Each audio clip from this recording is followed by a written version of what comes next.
There was a book that I bought when I was younger. It was called Things That Go Bump in the Night by Brad Steiger. I got it at Barnes and Noble, and I used to always scare myself. These stories would creep me out, man, and I just wanted to share with you guys. It's the spooky season. I just want to put some content out there. Just need something to do. This is a little chapter, a little story in that book. Things that go bump in the night. These are really good stories. You can like listen to this. I don't know. Maybe if you're driving. Maybe if you're just trying to go to sleep. Let my voice calm you. Here we go. This story is called, or this chapter is called People, Animals, and Things That Fall into Other Dimensions. It's pretty interesting. Let's give it a read. I'll stop periodically and put my 2 cents in, whatever. I don't want to just read this straight verbatim, stealing someone else's content. I want to interject my own little thoughts. So let's get into it. On June 3rd, 1968, Dr. and Mrs. Gerardo Vidal attended a family reunion at the home of Senor Rapagini in Chascomús, a town situated near National Route 2 in Buenos Aires province, Argentina. Look, I'm sorry for pronouncing some of these and my intonations being a little bit off. I'm just not used to reading street names and other like province, Argentina. It's so weird. Buenos Aires province. I thought Buenos Aires was a country. Why is it a province? I don't understand that. Geography was not my strongest subject in school. Let's continue. The Vidals arrived in the late afternoon, partook in a lavish dinner, then began the drive back to their residence at Maipu. Okay, it's spelled Maipu, and I think it's pronounced Maipu. Again, that's a funny name.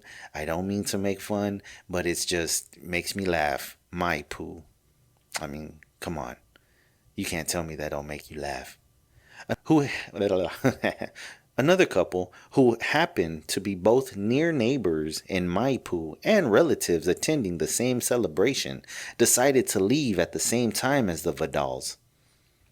Okay, so now we have the stage set. The Vidals left from Buenos Aires province, Argentina.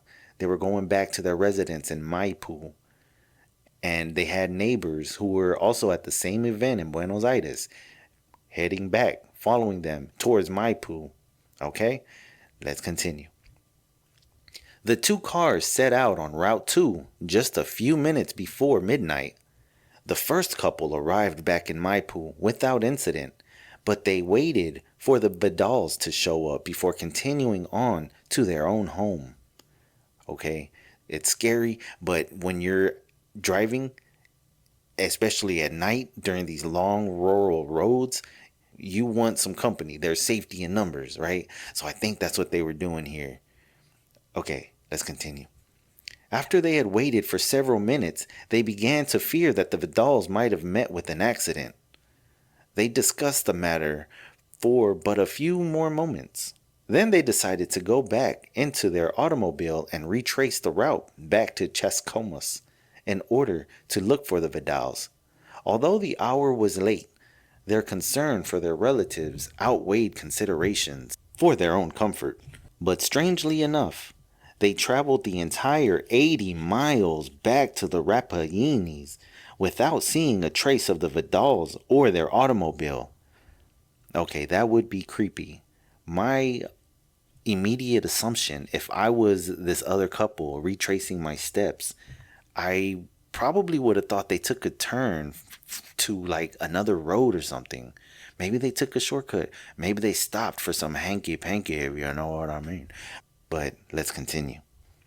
Deciding against staying the night in Chascomús, they set out once again on Route 2 to Maipu. This time, they strained their eyes at virtually every foot of the highway in an attempt to see down the steep banks. They returned to Maipu without having seen a trace of the Vidals. A telephone call to the Maipu hospital informed them that no accidents had been reported that night. Now, this is something that I always wondered about because you always hear about these people calling hospitals and police stations to see if there's anything reported. Do people actually do that if someone's missing, or in an event like this, do people actually call and ask the hospital? Do the hospital, are they allowed to divulge that information? I don't know. I've grown up always being told to mind your business. And I know that when you ask companies questions, they always ask questions back like, why are you back there? Why do you need all these empty bags from our store? You know, things like that.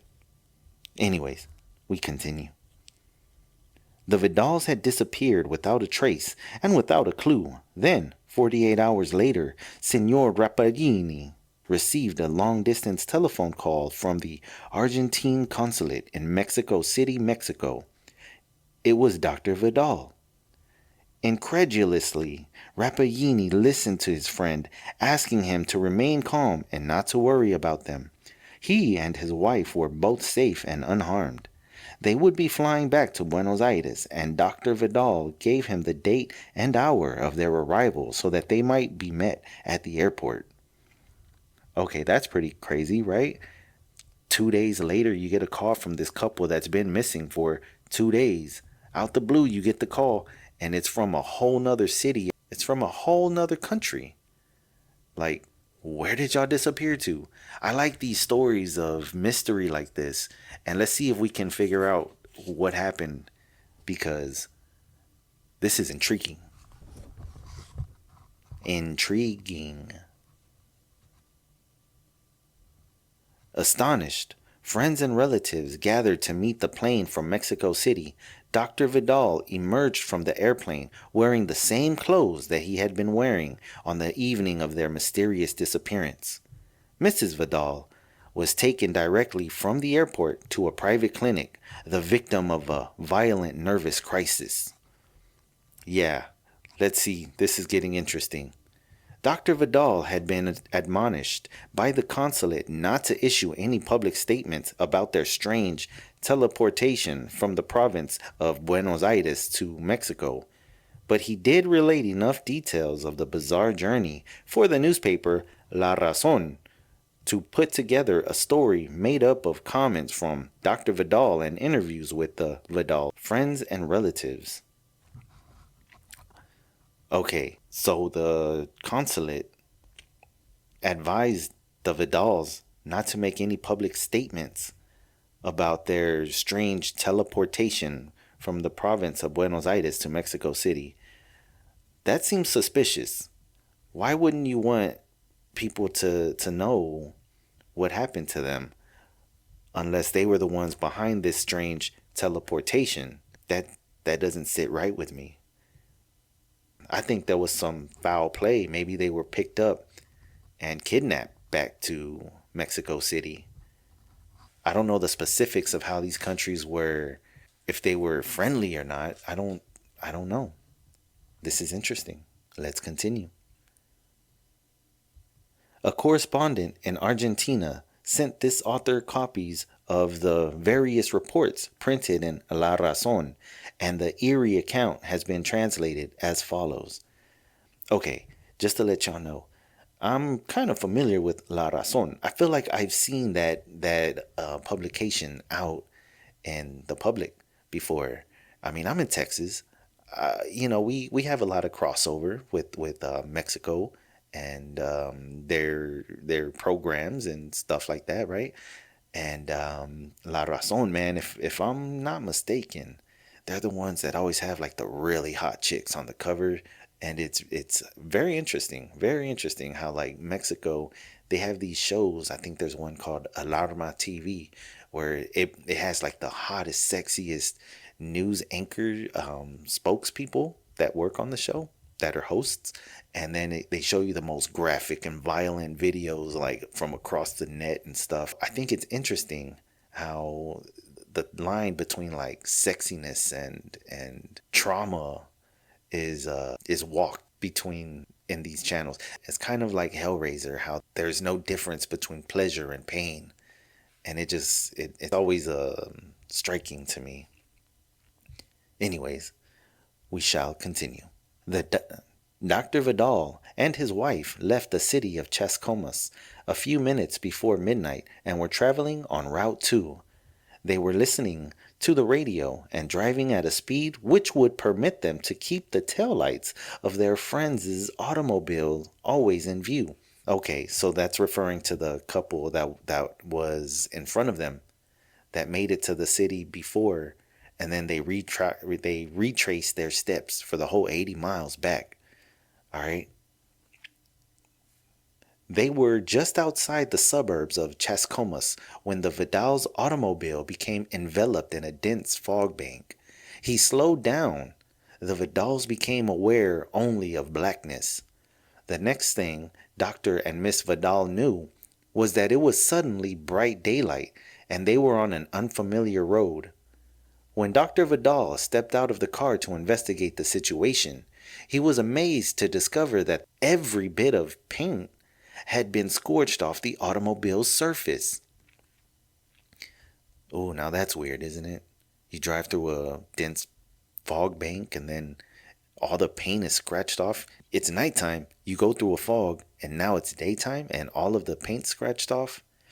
I mean, sounds like it could be military. Let's go. Dr. Vidal flagged down a passing motorist to ask directions. Completely nonplussed, that's a weird word, he returned to his wife to tell her that the man had said that they were outside of Mexico City, another continent and several thousand miles away from their home. Later in the Argentine consulate, they had to accept another startling fact. Their blackout during the strange trip had lasted for 48 hours. 2 days missing. So missing time, that's a familiar case in all of these UFO abduction cases and all of these stories, right? That's a familiar trope. Let's see what else happens.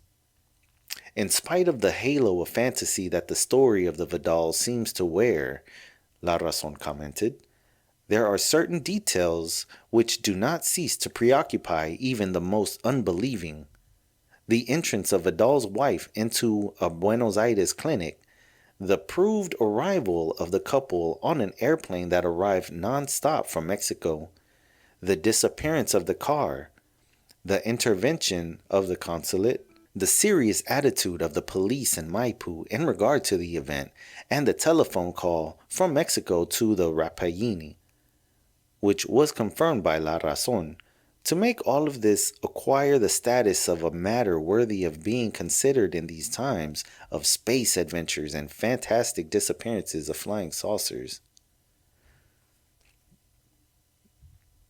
Have you ever read a sentence? Have you ever read a whole paragraph and then like it not register? It's like you just wake up whenever you're done reading it. I think that's just what happened. I'm going to have to listen back. I don't want to reread that.